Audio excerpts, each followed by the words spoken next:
राजस्थान में एक टोंक नाम का नगर है। ये नगर अत्यंत शोभा संपन्न है और टोंक राज्य की राजधानी होने तथा रईसों का निवास होने के कारण बड़ी धूमधाम से संपन्न है। इसी राजस्थान के टोंक नामक नगर में एक मोहल्ला है जिसका नाम तख्ता तख्ता। इस तख्ता मोहल्ले में श्रीमान मुंशी राम नारायण सक्सेना जी निवास करते हैं। आप यहां एक उच्च राज्य कर्मचारी के रूप में हैं और कुल परंपरागत इनके पास लौकिक संपत्ति भी है। ये जमींदार की तरह बड़े धनी मानी पुरुष। श्री राम नारायण जी केवल लौकिक धन से ही धनी नहीं है, भागवतिक धन से भी युक्त हैं। इनके घर में संतों का आना जाना रहता है, अर्थात इस संत सेवी संतों के समीप बैठ करके सत्संग सुनना और शास्त्रों का स्वाध्याय करना, ये इनका स्वभाव। श्री राम नारायण जी सक्सेना ये बड़े भगवत भक्त हैं। दोनों ये देखो, भक्त का जन्म कहां हो रहा है? धन संपन्न और स्वभाव भक्त का, ऐसे भक्ति से संपन्न और संसारिक भोगों से भी संपन्न, ऐसे कुल में जन्म हो रहा है। गीता में भगवान ने कहा है, शुचिनाम श्रीमताम जय योग भ्रष्ट। हाँ, मेरे भक्त का ऐसा नहीं होता कि छिन्न भिन्न हो जाए। परम पवित्र कुल में धनवान विद्वान भक्तों के कुल में जन्म हो, इसीलिए घाटा नहीं है। अगर फिसल भी गए तो अगला मालदार घर में जन्मेंगे और खूब चक। हाँ, लोक ई परलोक सकल सुख पावत मेरी से भैया कृष्ण गुण संच। विश्वास करो। आप देखो पूज्य श्री रघुनाथ दास गोस्वामी जी कैसे महामहिमा में धनी पुरुषों के घर में जन्मे, लेकिन भजन उनको रुकने नहीं दिया। घोर वैराग्यवान होकर उस ऐसे रघुनाथ, इसमें राधा कुंड में समाधि बनी हुई है। महामहिम, सोते हुए भी उनके मुख से राधा कृष्ण निकलता।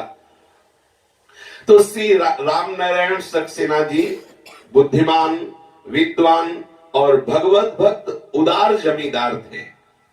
बहुत धन की आमदनी होती थी। बड़ी उदारता से जो भी इनके सामने, चाहे गृहस्थ हो चाहे विरक्त हो, उसकी सेवा करते थे और पूर्ण शास्त्रीय सिद्धांत से अपने गृहस्थ धर्म का पालन करते थे। आपने अपने गुरुदेव की कृपा से पूर्ण ज्ञान प्राप्त किया आत्मस्वरूप का, और जैसा गुरुदेव ने निर्देश किया वैसा ही वो भजन कर रहे थे। श्री राम नारायण जी की गृहस्थी में 3 महामहिमा में फल प्रकट हुए, अर्थात पुत्र। बड़े पुत्र का नाम था श्री हरिनारायण, दूसरे पुत्र का नाम था विष्णु नारायण और तीसरे पुत्र का नाम हुआ ओम प्रकाश जी, जिनकी हम यश गाथा का गान करते हैं। बड़े भाव से सुना जाए। यदि हम भक्तों के इन शुभ चरित्रों का गायन और श्रवण करें तो निश्चित है हरि भक्ति हृदय में बहुत घनीभूत होकर विराजमान हो जाएगी। अभी हरि भक्ति तो है, ये तो नहीं कह सकते कि नहीं है, लेकिन पोली है। काम का प्रवेश, लोभ का प्रवेश, मोह का प्रवेश। और भक्तन के ये शुभ चरित जो सुनी है चितलाए, ताकि भक्ति बढ़े घनी अरु हरि होई सहाय। हरि उसे बहुत प्यार करते हैं जो भक्तों का चरित्र श्रवण करता है और उसके हृदय में घनीभूत भक्ति, घनीभूत जैसे घन होता ना, घन, उसमें बिल्कुल कहीं भी कुछ प्रवेश होने की जगह नहीं रहती। ऐसे घनीभूत भक्ति, पोली भक्ति नहीं, घनीभूत भक्ति, काम क्रोध लोभ मोह मद मत्सर का प्रवेश निषेध हो जाएगा हरि भक्तों के चरित्र सुनने पर। और हमने जितने भी अपराध किए वो सब नष्ट हो जाते हैं। अजहू सोच विचार के गही भक्तन पद ओट, हरि कृपाल सब पाछली क्षमी है तेरी खोट। आज भी सोच विचार कर ले, यदि तूने हरि भक्तों के चरणों का आश्रय ले लिया तो तेरे सारे पाप पीछे के अपराध नष्ट हो जाएंगे और तेरे हृदय में हरि का प्रेम प्रकाशित हो जाएगा। ये कोई साधारण मनुष्यों की वार्ता नहीं है, ये भगवान के प्यारों की वार्ता है, जिन्हें भगवान प्यार करते हैं।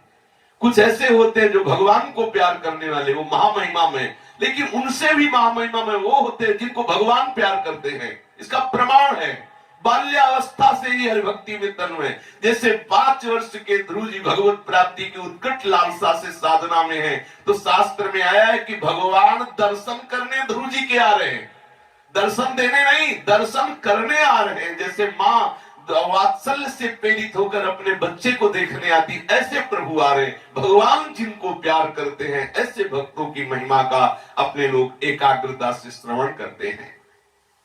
विक्रम संवत 1981, जिसे सन में 1924, सन 1924, आज के 94 वर्ष पूर्व वैशाख मास की शुक्ल पक्ष की एकादशी, जिसे मोहिनी एकादशी कहते हैं, दिन गुरुवार का था, दोपहर का समय था, 11:24 हुए थे, तब ओम प्रकाश जी का प्रादुर्भाव हुआ।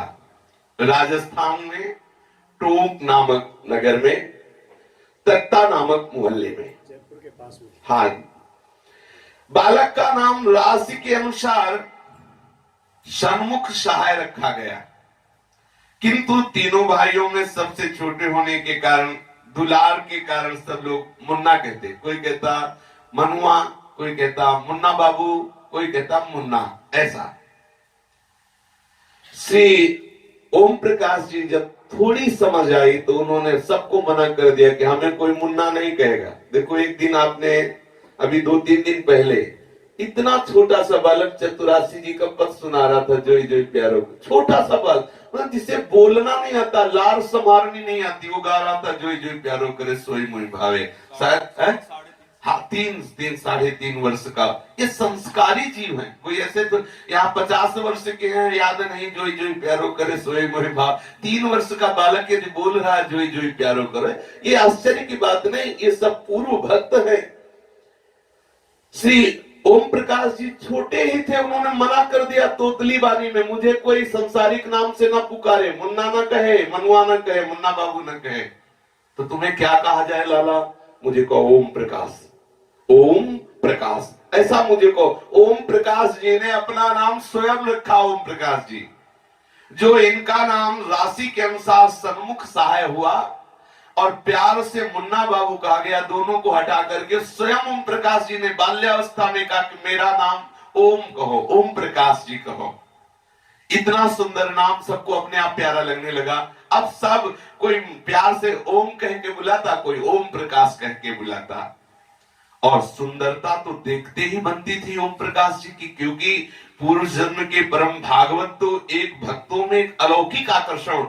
नन्हे से ओम प्रकाश जी की भोली भाली सूरत और तुतलाती हुई बोली लोग घेरे रहते। जब अवसर मिलता आसपास की माताएं बहनें आ जाती और दुलार करती ओम प्रकाश जी को, लेकिन ओम प्रकाश जी के मुख में गंभीरता झलकती, ऐसा लगता है बालक अंतर्देश में डूबा हुआ है। ये बातें इस बात का प्रमाण है कि वो पूर्व में महान भगवत भक्त थे। जगत भावनाओं को पुष्ट करने के लिए कि देखो भगवान की भक्ति कभी किसी जीवन में अगर हो भी जाए तो भक्ति बीज पलटे नहीं, जो जुग जाए अनंत, ऊंच नीच को उपजे होय संत को संत। भक्ति का बीज कभी विनाश नहीं होता। अब श्री ओम प्रकाश जी धीरे धीरे अपनी बाल लीला से अपने परम पुण्य आत्मा माता पिता को आनंद देने लगे। परम पुण्य आत्मा इसलिए कि इनके माता पिता जगत बंदनीय है। भगवान शंकर कहते हैं सो कुल धन्य उमासुम जगत पूज्य सुपनीत। हमारे यहाँ सेवकवाणी में कहा गया है, नाम प्रसंग कहे तो प्रदेश, जहाँ या धर्म धन्य सो देश, धन्य सुकुल जहि जन्म भयो, धन्य सुतात धन्य सो माए। वो माता धन्य, वो पिता धन्य, वो ग्राम धन्य, वो कुल धन्य, वो देश धन्य, जहां भगवान का प्रेमी महात्मा पैदा हो जाए। अब ये आश्चर्य की बात ये थी कि ओम प्रकाश जी कभी किसी बालकों के बीच में बैठ के नहीं खेलते थे। कल भी आपने चरित्र में सुना कि बालक मुरारी दास जी किसी बालकों से नहीं, और माता ना खेलने देती, क्योंकि उनकी प्रधान गुरु माता ही थी और उन्हें भक्ति में दृढ़ किया। इनके हृदय में चापल्य नाम की चीज नहीं थी, जैसे बच्चे चपलता चंचलता करते हैं, ऐसा नहीं था।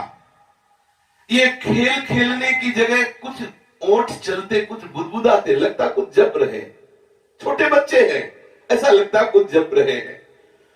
और ये जब कभी किसी की तरफ देखते तो उसका हृदय आनंद से भर जाता, ऐसा लगता कुछ मिला, क्योंकि परम भागवत महापुरुष जिसकी तरफ देखते उसके सारे अशुभों का नाश हो जाता है, दृष्टि पड़ते ही उसके समस्त पापों का नाश हो जाता है। तो आनंद की अनुभूति कब होती है?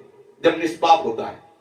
हृदय जलता कब है? जब अपराध बन जाता है, जब पाप हो जाता है, जब कलुषता होती है, जब कामना होती है, जब तृष्णा होती है, वासना होती है, ये सब हृदय को जलाने वाले होते हैं। और जब भगवत भक्तों का दर्शन होता है, मलिनता नष्ट होती, तो हृदय आनंदित होने लगता है।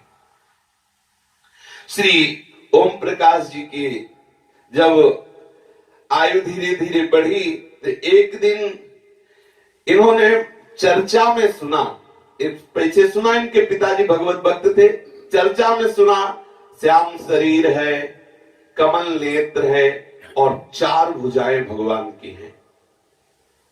इनको अच्छा नहीं लगा, 4 भुजाओं वाला भगवान तो बड़ा विचित्र दिखता होगा, इसलिए इन्होंने मन में विचार किया कि 2 भुजा वाला अच्छा है, 4 भुजा वाला ठीक नहीं। 4 भुजा वाला एक विचित्र देखेगा, अगर इतना सुंदर हो और 2 भुजा हो तो बहुत बढ़िया। मन खिन्न हो गया। छोटे से बालक, देखो ये कोई साधक है, इसी तो पुरुष है, छोटे से बालक है और विचार करते हैं कि यदि 2 भुजा गायब हो, 2 भुजा रहे, ये कितना सुंदर है, कमल जैसे नेत्र, सांवले हैं, 4 भुजा, ये तो ठीक नहीं, 2 भुजा वाला ठीक है। 4 भुजा वाला तो डरावना लगेगा, मुझे 4 भुजा वाला ठाकुर नहीं, मुझे 2 भुजा वाला ठाकुर चाहिए। अंदर ऐसे चिंतन करते हुए विकल हो गए। जब रात्रि में सोए तो भी यही सोच रहे थे कि 2 भुजा वाला कितना सुंदर, जैसी ध्यान बताया गया, जैसा उनका सौंदर्य बताया गया, ये 4 भुजा ठीक नहीं।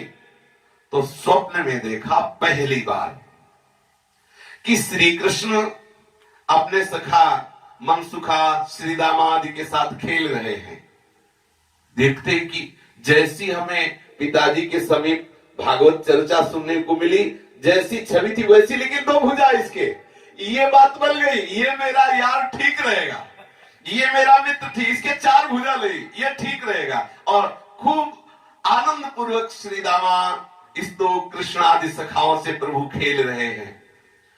और देखा कि उन्होंने बुलाया, ओम प्रकाश जी ने देखा कि वो बुलाया कि तू भी हमारे साथ खेला करके, वो भी श्री कृष्ण के साथ खेलते रहे। और खेलते खेलते भगवान श्री कृष्णचंद्र उनसे कहते, 4 भुजा वाला भगवान तुझे पसंद नहीं, देख 2 भुजा वाला मैं तेरे पास हूं कि नहीं। अब उनको बहुत आनंद आया कि उसी समय सोचते कि मैंने दिन में जैसा सोचा वैसे ही रात में इसका मतलब भगवान मुझसे बहुत प्यार करते हैं। फिर इतना सोचते ही भगवान ने उन्हें क्षीर सागर में पहुंचा दिया अपने साथ। तो वहां देखा 4 भुजा वाला शेषनाग पे सोया है, तो चिल्ला पड़े, नहीं नहीं मुझे ये पसंद नहीं, ये ठाकुर पसंद नहीं, मुझे आप वाला स्वरूप पसंद है जो आप हमारे सखाओं के साथ खेलते श्री कृष्ण से। उसी समय कहा मुझे यहाँ से ले चलो, मुझे 4 भुजा वाला है, सांप पे सोया हुआ ठाकुर पसंद नहीं, मुझे तो ऐसे खेलने वाला ठाकुर। छोटे बच्चे हैं,